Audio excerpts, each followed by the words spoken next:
네. 지난 1991년 전국민주운동연합 간부였던 김기설 씨가 노태우 정권 타도를 외치며 분신 자살했습니다.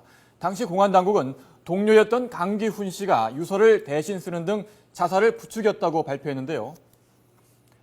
강 씨는 결백을 주장했지만 결국 징역형을 살고 만기에 출소했습니다. 이른바 유서 대필 사건의 장본인인 강기훈 씨가 20여 년 만에 재심에서 누명을 벗었습니다. 취재 기자 연결해 자세한 소식 알아보겠습니다. 고한석 기자. 네, 고한석입니다. 네, 법원도 유서 대필 사건이 조작이었다는 점을 인정했군요. 네, 서울고등법원은 오늘 이른바 유서 대필 사건으로 옥살이를 한 강기훈 씨에 대한 재심에서 무죄를 선고했습니다. 유서 대필 사건은 지난 1991년 전국민족민주운동연합 간부 김기설 씨가 서강대 옥상에서 분신 자살하면서 불거졌습니다. 비슷한 사건이 잇따르면서 여론이 악화되는 가운데 검찰은 같은 전민련 간부 강기훈 씨가 동료인 김 씨의 유서까지 대신 써주는 등 자살을 부추겼다고 발표했습니다. 국립과학수사연구원의 필적 감정 결과가 결정적인 증거로 제시됐습니다.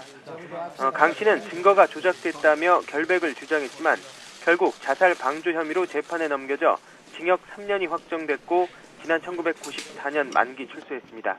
하지만 16년 뒤 진실화해위원회는 전혀 다른 결론을 내렸습니다. 국가수와 사설 감정기관 7곳의 필적 감정을 의뢰한 결과 김 씨 본인이 직접 유서를 쓴 것이 맞다고 결론 내린 겁니다. 위원회가 국가의 사과와 재심을 권고하면서 강기훈 씨는 재심을 청구해 다시 재판을 받아왔습니다. 오늘 재심 재판부가 무죄 판결을 내리면서 유서 대필 사건은 22년 만에 법정에서 조작으로 결론이 났습니다. 재판부는 국가수의 필적 감정을 다시 의뢰한 결과 강 씨가 유서를 대필하는 등 자살을 방조한 혐의를 입증할 증거가 없다고 밝혔습니다. 또 자살한 김 씨가 유서를 직접 작성했을 가능성도 배제할 수 없다고 설명했습니다. 무죄 판결 직후 강 씨는 20년 넘게 함께 힘들어하고 괴로워했던 수많은 사람들의 아픔이 오늘 판결로 풀렸으면 하는 바람이라는 소회를 밝혔습니다. 강 씨는 20여 년 만에 누명을 벗었고 명예회복은 물론 보상을 받을 수 있는 길도 열렸습니다.